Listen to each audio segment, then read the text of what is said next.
Hi everyone, myself Ishita Shah. This is my final project on telehealth for COVID-19 and other pandemic diseases.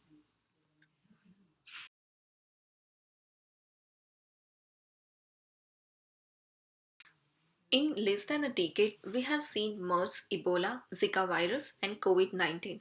As of 16th May 2020, there were 1.4 million COVID 19 infections recorded globally, and 87,000 deaths were there.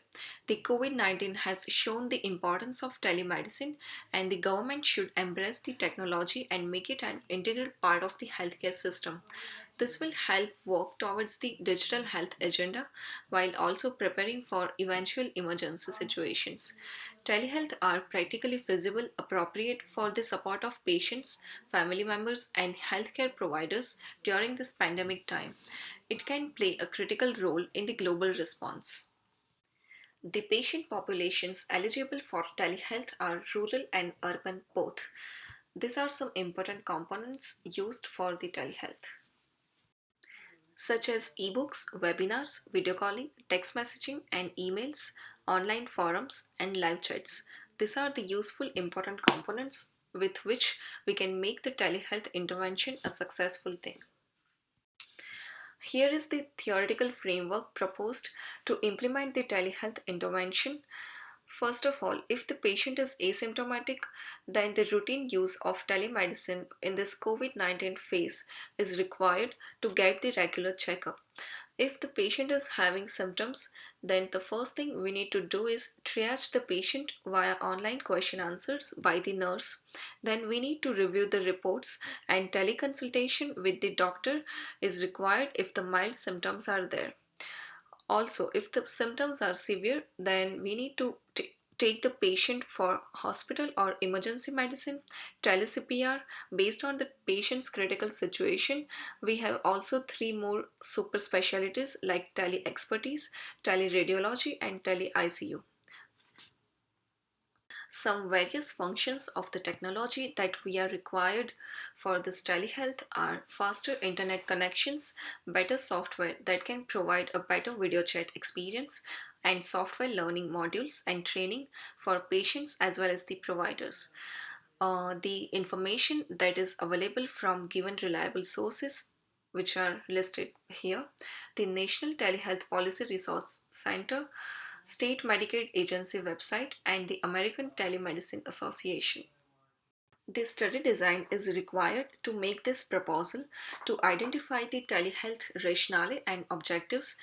It is also needed to describe the key evaluation issues which can hamper this project to be addressed, to develop and evaluate the methods to be used in this telehealth framework, also to describe the organizational setting and the type of health information technology to be evaluated.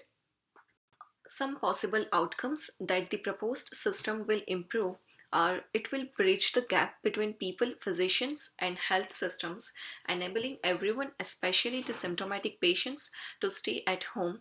Also, the physicians can expand their reach even if quarantined, with the ability to remotely examine and diagnose more patients in a shorter amount of time. The treatment for different conditions to continue doing so even if we can filter the potential COVID cases remotely. This telehealth protocol includes from basic outpatient visit to urgent care telemedicine. It can be applied from routine outpatient visits to an emergency medicine. These are some ethical considerations which should take care of while implementing this protocol. Even when the physician's license is valid, more barriers exist regarding the practice privileges while different healthcare systems. The interstate medical licensure compact really helpful for physicians to practice in multiple states during this COVID-19 time. The cultural and communication competence are also required due to different geographic locations. Regulatory and technical considerations are also required. We can face certain challenges while implementing this system. For example, the integration strategy of telemedicine into international and national guidelines for public health preparedness and response, a strategy to develop and define telemedicine frameworks, develop clinical guidelines, and standardize a triage automated questionnaire. We also need a guide for healthcare providers to switch to outpatient teleconsultations and increase the tele expertise. We also need a communication toolkit to inform and educate the population on a recommended use of telemedicine.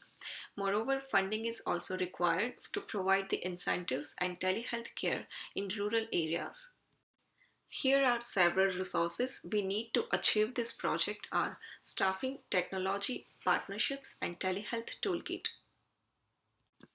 Here are the references that I used to make this proposal.